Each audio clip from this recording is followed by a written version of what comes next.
The King's Provider. Miss Turner was glad to see me. I told her I wanted some books on hawks and falcons, and she located a few. Although there was not much to be had on the subject, we worked all afternoon, and I had learned enough. I departed when the library closed. Miss Turner whispered to me as I left, "Sam, you need a haircut."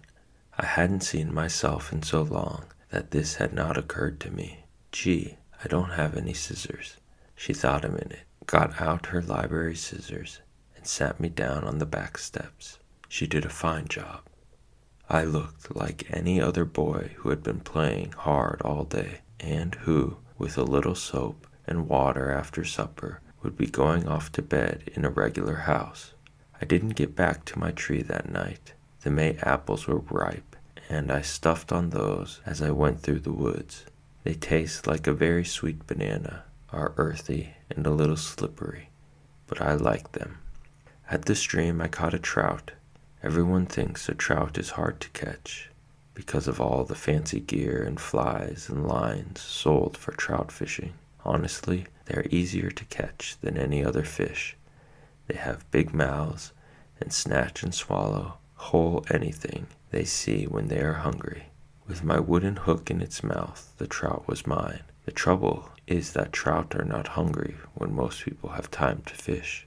I knew they were hungry that evening because the creek was swirling and minnows and everything else were jumping out of the water. When you see that, go fish. You'll get 'em. I made a fire on a flat boulder in the stream and cooked the trout. I did this so I could watch the sky. I wanted to see the falcon again. I also put the trout head on a hook and dropped it in the pool. A snapping turtle would view a trout head with relish. I waited for the falcon patiently. I didn't have to go anywhere. After an hour or so, I was rewarded. A slender speck came from the valley and glided above the stream. It was still far away when it folded its wings and bombed the earth. I watched. It arose, clumsy and big, carrying food, and winged back to the valley. I sprinted down the stream and made myself a lean-to near some cliffs where I thought the bird had disappeared.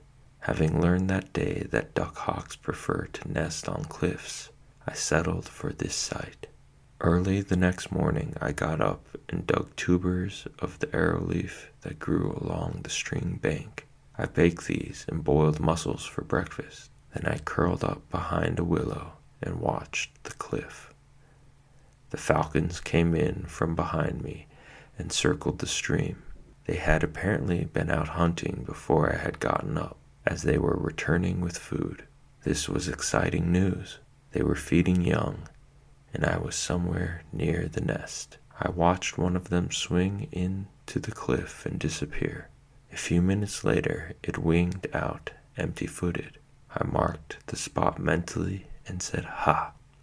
After splashing across the stream in the shallows, I stood at the bottom of the cliff and wondered how on earth I was going to climb the sheer wall.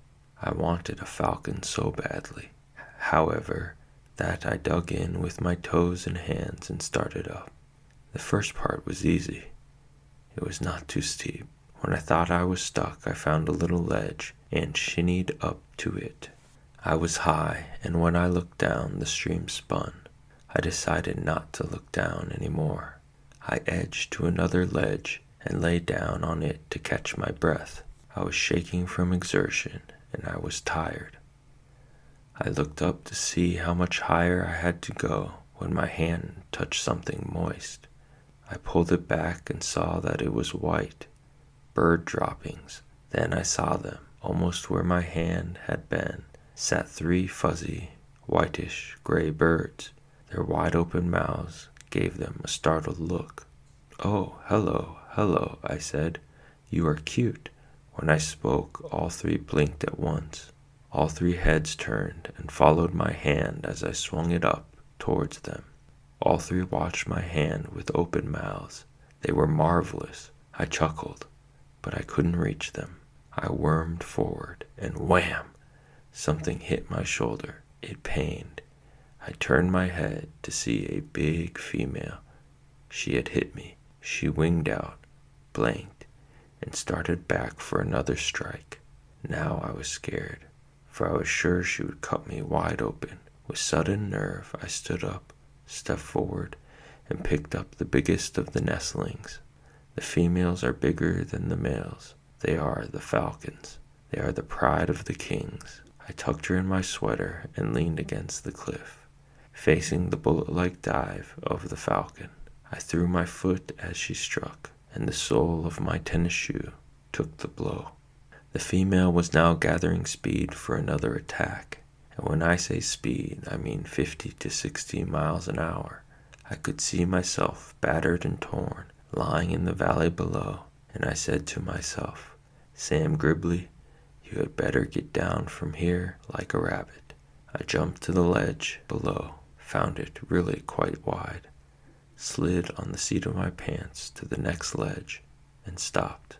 The hawk apparently couldn't count. She did not know I had a youngster, for she checked her nest, saw the open mouths, and then she forgot me. I scrambled to the riverbed somehow, being very careful not to hurt the hot, fuzzy body that was against my own. However, Frightful, as I called her right then and there, because of the difficulties we had had in getting together, did not think so gently of me. She dug her talons into my skin to brace herself during the bumpy ride to the ground. I stumbled to the stream, placed her in a nest of buttercups, and dropped beside her. I fell asleep. When I awoke, my eyes opened to two gray eyes in a white, strubly head. Small pin feathers were sticking out of the strubly down, like feathers in an Indian quiver. The big blue beak curled down in a snarl and up in a smile. "Oh, Frightful," I said, "you are a raving beauty." Frightful fluffed her nubby feathers and shook. I picked her up in a cup of my hands and held her under my chin. I stuck my nose into the deep, warm fuzz. It smelled dusty and sweet. I liked that bird. Oh, how I liked that bird from that smelly minute. It was so pleasant to feel the beating life and to see the funny little awkward movements of a young thing. The legs pushed between my fingers. I gathered them up together with the thrashing wings and tucked the bird in one piece under my chin. I rocked. "Frightful," I said, "you will enjoy what we are going to do." I washed my bleeding shoulder in the creek, tucked the torn threads of my sweater back into the hole in which they had come out of, and set out for my tree.